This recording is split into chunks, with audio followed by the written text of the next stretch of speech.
দশম গ্রেডের দাবিতে শাটডাউন কর্মসূচি পালন করছেন মেডিকেল টেকনোলজিস্ট ও ফার্মাসিস্টরা। হাসপাতালে বন্ধ রয়েছে পরীক্ষা নিরীক্ষা ও ওষুধ সরবরাহ। এই মুহূর্তে ঢাকা মেডিকেলে আছেন সহকর্মী হায়দার আলী, পার্থপ্রতিম বিশ্বাস, চাঁদপুরে ফারুক আহমদ ও গোপালগঞ্জে আছেন জয়ন্ত শিরালী। সরাসরি প্রথমে যাচ্ছে হায়দারের কাছে।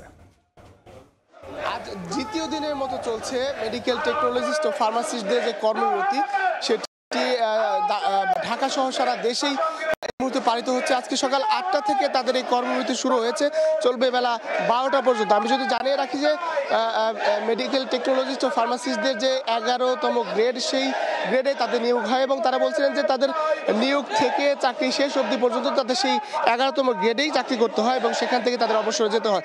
তাদের দীর্ঘদিনের দাবি, তারা এই 11তম গ্রেড থেকে 10ম গ্রেডে তাদেরকে উন্নীতকরণ করতে হবে এবং এই দাবিতে তারা বেশ কিছুদিন ধরে আন্দোলন করে আসছিলেন। মন্ত্রণালয়ে এ বিষয়ে তারা তাদের দাবি দেওয়া পেশ করেছে, তবে এখনো কোনো আশানুরূপ ফল পাননি। সেই কারণে আজকে তারা এই দ্বিতীয় দিনের মতো অর্ধদিবস কর্মবিরতি পালন করছেন।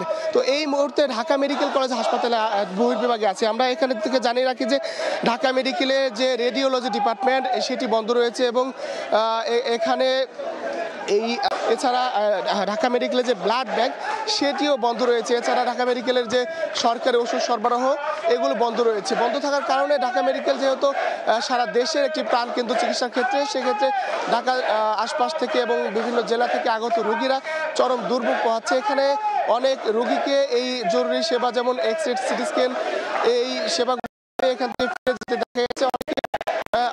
এই সকাল থেকে এখানে তাদেরকে অপেক্ষা করতে দেখা যাচ্ছে চিকিৎসার জন্য। তারা বলছেন যে আজ বেলা 12টার পর তারা তাদের যে টেকনোলজিস্ট ও ফার্মাসিস্ট যে সেবা, সেটি তারা পুনরায় শুরু করবে। আমি জানিয়ে রাখি যে এর আগে গত 30 নভেম্বর তারা 2 ঘন্টা কর্মবিরতি পালন করে। এরপর গতকালকে তারা অর্ধদিবস কর্মবিরতি পালন করে।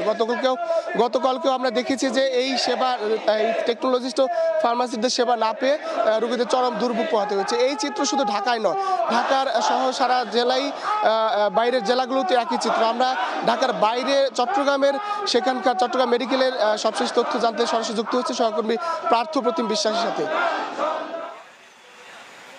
দশম গ্রেড বাস্তবায়নের দাবিতে চট্টগ্রামে আজকে দ্বিতীয় দিনের মতো কর্মবিরতি পালন করছে, অর্ধদিবস কর্মবিরতি পালন করছে মেডিকেল টেকনোলজিস্ট ও ফার্মাসিস্টরা। চট্টগ্রাম মেডিকেল কলেজ হাসপাতালের সামনের গেটে আমরা অবস্থান করছি। আপনারা দেখতে পাচ্ছেন চট্টগ্রাম মেডিকেল কলেজ হাসপাতালের সামনের গেটেই কিন্তু যারা মেডিকেল টেকনোলজিস্ট ও ফার্মাসিস্ট রয়েছেন, তারা আজকে তাদের যে অর্ধদিবস কর্মবিরতি, সেই অর্ধদিবস কর্মবিরতি তারা পালন করছেন এবং তারা অনেকটা অভিযোগ করে বলছেন যদি আজকের মধ্যে সমস্যার সমাধান না হয় তাহলে তারা রোববার থেকে কিন্তু কমপ্লিট যে শাটডাউন, পূর্ণ দিবস যে কর্মবিরতি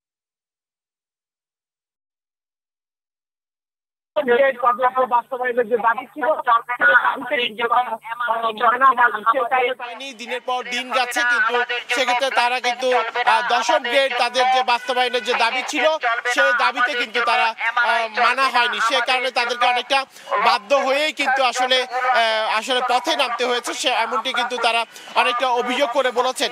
এছাড়া তারা বলছেন তাদের দাবি যদি মানা না হয় তাহলে আগামী রোববার থেকে কিন্তু পূর্ণ দিবস আসলে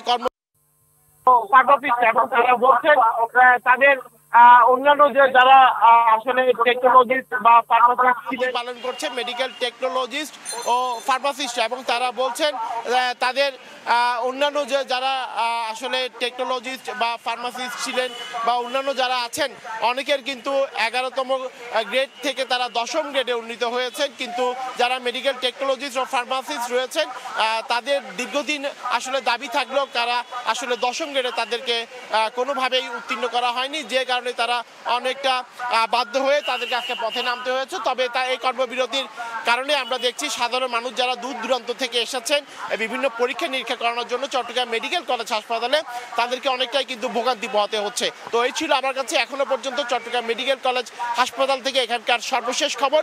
আমরা যাচ্ছি চাঁদপুরে, সেখানে আছেন আমাদের আরেক সহকর্মী ফারুক আহমেদ। আপনারা জানেন যে সারা দেশের মতো কিন্তু চাঁদপুরের সরকারি যে হাসপাতাল আছে, সেখানে কিন্তু যারা টেকনোলজিস্ট এবং ফার্মাসিস্ট আছে, তারা কর্মবিরতি পালন করছেন এবং সেই কর্মবিরতি পালনের অংশ হিসেবে কিন্তু আজকে চাঁদপুর 250 শয্যা বিশিষ্ট জেনারেল হাসপাতালে যারা ফার্মাসিস্ট এবং টেকনোলজিস্ট আছেন তারা কিন্তু এই মুহূর্তে মানববন্ধনে অংশ নিয়েছেন। তারা জানিয়েছেন যে গত দুদিন থেকে অর্থাৎ আজ মিলিয়ে 3 দিন তারা কিন্তু এই ধর্মঘট পালন করছেন। তারা বলছেন যে একই পড়াশোনা করে যারা মৎস্য, মেরিন, নার্সেস বা প্রকৌশলী আছেন তারা কিন্তু 10ম গ্রেডে তারা সুবিধা ভোগ করছেন সরকারের কাছ থেকে, কিন্তু তারা এখনো 11তম গ্রেডে আছেন। এটি তাদের জন্য চরম বৈষম্য এবং সেই বৈষম্য দূর করার জন্য মূলত তারা এই আন্দোলনে নেমেছেন। আজকে কিন্তু তাদের কমপ্লিট শাটডাউন করার কথা ছিল, কিন্তু গতকালকে স্বাস্থ্য সচিবের সঙ্গে তাদের নেতৃবৃন্দের কথা হয়েছে এবং নেতৃবৃন্দ সেখানে একটি স্মারকলিপি দিয়েছেন এবং সেখানে স্বাস্থ্য সচিব আশ্বস্ত করেছেন যে বিষয়টি সরকারের ঊর্ধ্বতন কর্তৃপক্ষের সঙ্গে আলোচনা করে বিবেচনা নেবেন, যে কারণে আজকে সকাল 8টা থেকে দুপুর 12টা পর্যন্ত তারা কর্মবিরতি পালন করছেন। যেটি হওয়ার কথা ছিল পূর্ণ দিবস শাটডাউন, তা থেকে তারা ফিরে এসেছেন এবং তারা বলেছেন দুপুর 12টার পর থেকে কিন্তু তারা আবার কাজে যোগ দিবেন, এমনটি তারা আশ্বস্ত করেছেন। তবে তাদের এই ধর্মঘট চললেও কিন্তু আমরা লক্ষ্য করেছি হাসপাতালে যারা জরুরি সেবা নিতে আসে, বিশেষ করে যারা নানা রকম পরীক্ষা নিরীক্ষার জন্য আসেন এবং যারা ওষুধপত্র নিতে আসেন, সেই কাউন্টার এবং প্যাথোলজি যে শাখা আছে, এক্স শাখা আছে, সেগুলো কিন্তু বন্ধ রয়েছে। আসলে এই বন্ধ থাকার কারণে কিন্তু রোগীদের কিন্তু এক ধরনের চরম দুর্ভোগে পড়তে হয়েছে।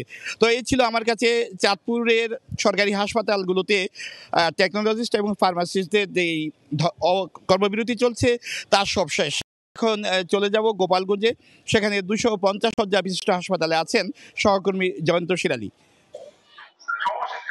10ম গ্রেড বাস্তবায়নের দাবিতে মেডিকেল ফার্মাসিস্ট এবং মেডিকেল টেকনোলজিস্ট এবং ফার্মাসিস্টরা যে আন্দোলন চালাচ্ছে সেটি কিন্তু গোপালগঞ্জে, সারা দেশের মতো গোপালগঞ্জে শুরু হয়েছে। তো গোপালগঞ্জে আমি এই মুহূর্তে আছি গোপালগঞ্জ 250 শয্যা বিশিষ্ট জেনারেল হাসপাতালে।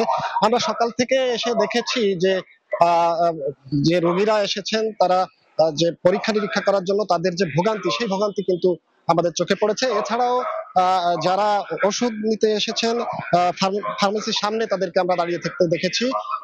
আর এই 250 শয্যা বিশিষ্ট জেনারেল হাসপাতালে কিন্তু মেডিকেল টেকনোলজিস্ট ও ফার্মাসিস্ট যারা এই সদর উপজেলায় যারা রয়েছেন তারা এবং বেসরকারি পর্যায়ে যারা মেডিকেল টেকনোলজিস্ট রয়েছেন তারাও কিন্তু একাত্মতা প্রকাশ করে এখানেই সমবেত হয়েছেন।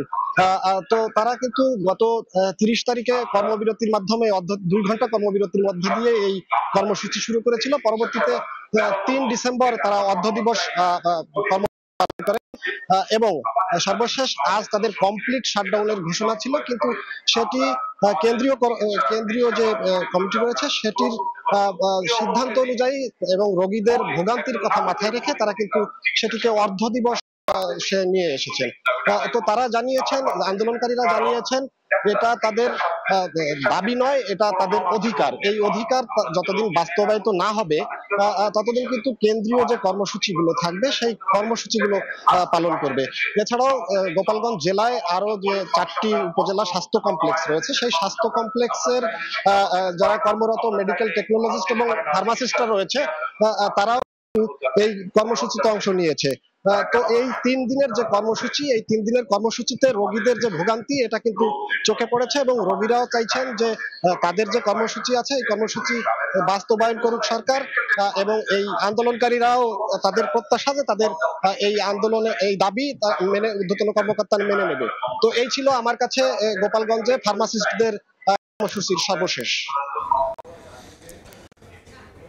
10ম গ্রেডের দাবিতে সরকারি হসপিটালগুলোতে কর্মবিরতির খবর জানতে এখন সরাসরি ছিলাম ঢাকা সহ 3টি জেলায়।